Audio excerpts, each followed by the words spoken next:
Hey everybody out there, Chief Kingdom YouTube, it's your boy Big Chief Sean, and what week has it been so far?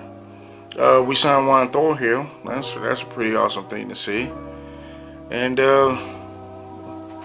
hopefully that kid shows out. I mean, from everybody saying in the draft he was supposed to be the superstar anyway. More likely he's going to be a starter from what I'm told from my experts that I do talk to, like Ryan and the others, and they all pretty much say he's the real deal of a safety. So I'm ready for it. I hope that he brings something that we've been needing for a long time. 31st ranked defense doesn't really help you win Super Bowls, as y'all can all know. So there's that.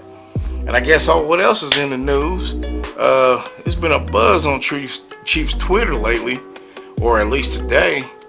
Our old friend number 27 is training with the Browns right now and doing interviews and being happy. To me it's not a big deal, but I can see it's funny how everybody was so ready for justice of what he did in the video and to the girl or whatever, and so ready to play this I need justice to happen and want us to get on this moral high ground and get rid of him. But as soon as he puts on a Brown jersey, then it's okay. He's sitting there interviewing, smiling, happy-go-lucky, ready for a brand new chapter in Cleveland, in his hometown. So, that's just weird. I think that's just very hypocritical how the NFL was just dissing this dude for an entire month, and then when he's on a Browns jersey, everybody just can't wait for him to team up with Chubb and see if they can have the best running game in the league. I mean, now I know everybody has their things about, about that kind of thing, and it's just kind of weird to me how nobody in the Browns organization is just flipped out about it. Everybody's talking about second chances and all this kind of stuff. Now, like I said, I'm not going to get too much thing, because I know a lot of people I can hear a lot of people right now saying, oh, what about Tyreek Hill? Well, like I said, first of all, I'm not going to get into that unless you guys want me to, and if you do, I'll make that a whole nother segment itself. Number two, he wasn't charged with anything. So unfortunately, regardless of whatever rebuttal you have beyond that, one was on video. Yeah, one had an audio, but it was an altered audio. And seeing that the fact that as of right now, he's not charged with anything, and he hasn't been since the beginning, I'll leave it to you as you will. But leave me down in the comments of what you guys think about that below. But for the most part, though, I just think it's very hypocritical of them acting like that and acting like it doesn't bother them when it did when he was on the team, but it doesn't when he's on theirs. And it's just kind of funky, but whatever, life goes on. We moved on. We've gotten better, so whatever. But for the most part, man, next month is going to be very crazy, man. I'm actually going to be interviewing big name Chiefs in the Chiefs sphere, hopefully. I'm going to be trying to get to the best and brightest of the Chiefs fandom. If you had somebody who's above and beyond, who is a true fan, like true fan, die hard, let them bring them on to me. Please write them down in the comment below, or send their Twitter DM or whatever you think. But if you know anybody, any top tier Chiefs fans who really, really put it down, talking about put it down 24/7, has a man cave, a lady shack, whatever you want to call it, your Chiefs cave. I want to see it. I want to know about these people, and I will personally talk to these people, drive to these people. It does not matter. I figured that it's time for the kingdom to get its little shine, and right now I'm going to be interviewing big people. Hopefully I'll be able to talk to people like Ryan Tracy and Seth Kaiser and so many other people. Besides that, I think everything is fine. Everything is good. Everything is good. And talking about fandom, and I know this isn't Chiefs related. It's not even close. But a real fan of the NFL, he was a Bills fan, Urza Castro, or y'all knew him, but the entire NFL world knew him as Pancho Villa, and he passed away a few days ago. I never knew him, but I knew of him. He was one of the monarchs that made me want to do this channel. Just being a fan of a franchise that wasn't even a winning franchise when I was growing up. I mean, they were when I was growing up, but they haven't been. And just to show his love for his team the way he did, to show the way he showed his love to people the way he did,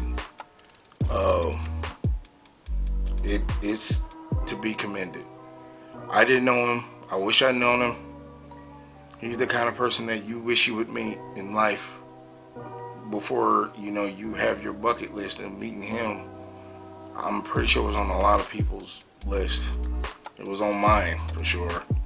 He's on the many of people now that I would never be able to meet, like Richard Pryor or Red Fox or any other legend in this life. Pancho Villa, Urza Castro, I'm sorry if I'm saying that incorrectly, was a man's man, an icon of what fandom really is, what family really means. I just give my condolences and my thoughts go out to the family, man. I mean, everybody did so much for him, and he did, and it's not even close to what he did for the community that he was from, the NFL itself as a whole, and it hurts. You know, the world is going to have to frown for a little while because it lost a superstar. And I really wanted to bring that up because he's a moniker of what I want to be, you know. This whole Big Chief Sean thing is literally a fan page of a Chiefs fans channel. And I'm pretty sure if he did something like this, he would be in the millions, if not billions of subscribers. And just to know what kind of man he was drives the Big Chief to be better and bigger, and to not be afraid or ashamed of who you are, what you are, where you're from, or what you have pride in. Just have that pride in it and treat it with all the respect inside you and give it more. And I just wanted to say that. I wanted to put that out there because, you know, that dude, he was a man, he was a real guy, he was a real person.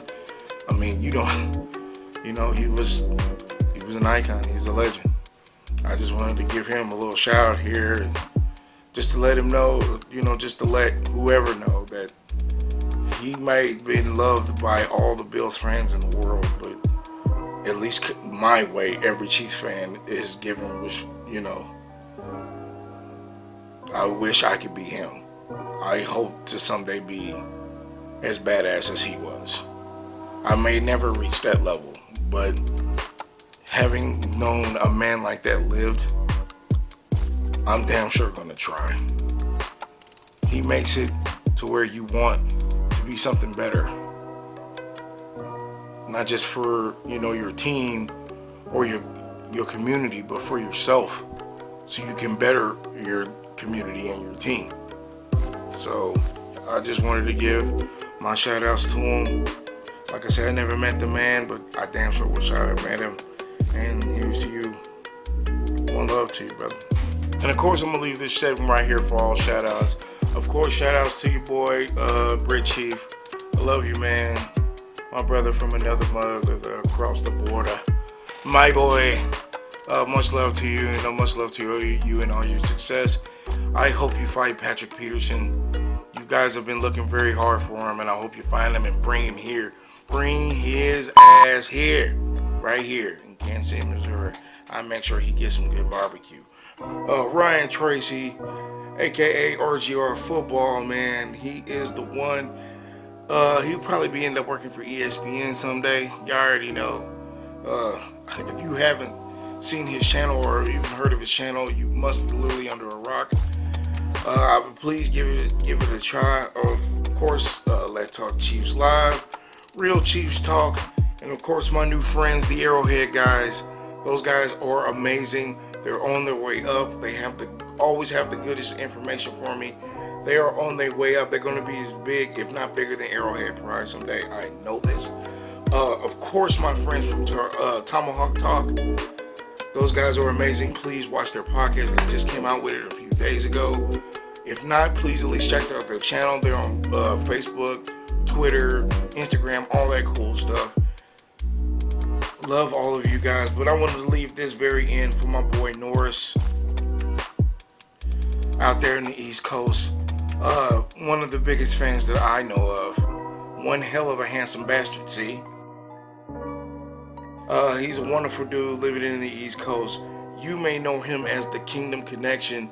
He is humongous on Twitter. He has over 2,000 followers. I tell you what, he knows his Chiefs stuff. I mean, I just recently talked to the brother. He is a very smart, insightful man. I just wanted to leave this part of the segment for him to say, you know, much love to you, brother. The Big Chiefs has an open place and an open play for you anytime. I know it's hard for you to get down here, but one day me and you will tailgate together while drinking shot glasses, talking about victories past. I promise it, man. And this is your boy Big Chief Sean saying, may the arrowhead lead you in the right direction.